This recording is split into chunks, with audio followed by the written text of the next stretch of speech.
So I pose a question to you. What is considered the first ever slasher? Some people would probably say Bay of Blood, others would say Psycho. I thought that the Spiral Staircase was, but then I heard of a 1932 movie called 13 Women.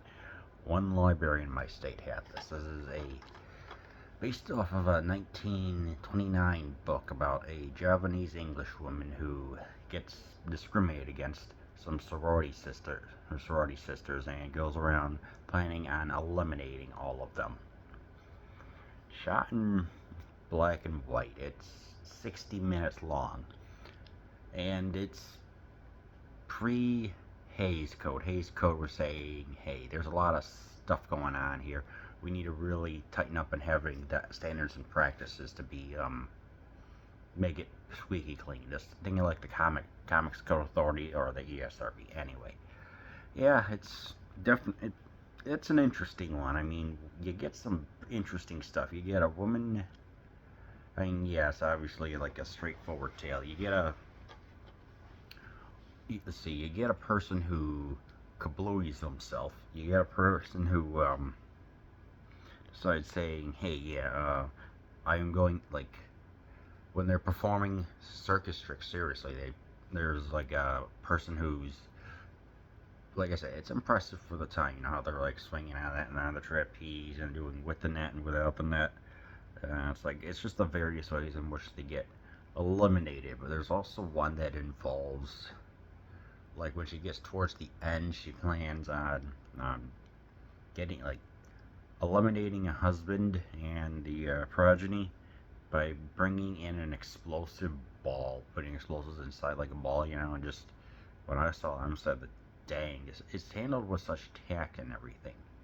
And they also have I really don't like this word, SWAMI, proclaim that he portends each of their deaths, and meanwhile it's the discriminated woman who is sending them. So it's interesting to see like just the various ways and how they went about definitely handling some of this. Um, it was like, and right at the end, they figure out, yeah, that she's the one, and she gets thrown off the train. I mean, the plot's as straightforward as it can get, but this for 1932, this was pretty gruesome. This was like the only film debut of one of the actresses, so she ultimately unalived herself off the Hollywood sign in true Greek tragedy way, I guess. That was interesting. But yeah, we get some interesting sets. We get a couple long takes and things like that. It's like I say, it's one of the more B-roll movies. I mean, there's not even really like a Blu-ray release. It was released on DVD in 2012, so it's like I said, it's an interesting piece. I like the way how they have the beginning, kind of detailing like the psychology of like what temptation does. Writing it down and coding pages, just to give the standard pretense of the things going on. So I'm like, okay, that's not bad. This movie is fine. It's a museum piece, but it's sadly forgotten about. And I don't know. I think it needs a touch-up slash restoration for the Blu-ray.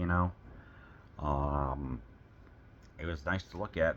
There was nice sets, nice clothes. The kid was pretty good. He was going around acting with his own agency, so that was pretty good. Yeah. I just think, this movie was also what 71 minutes long, which would have also explained two other women being krilled, but it got cut due to reasons I'm not sure why. So yeah, I don't know. If you can find it, just to see like the true beginning of slashers, then I actually recommend you watch 13 Women.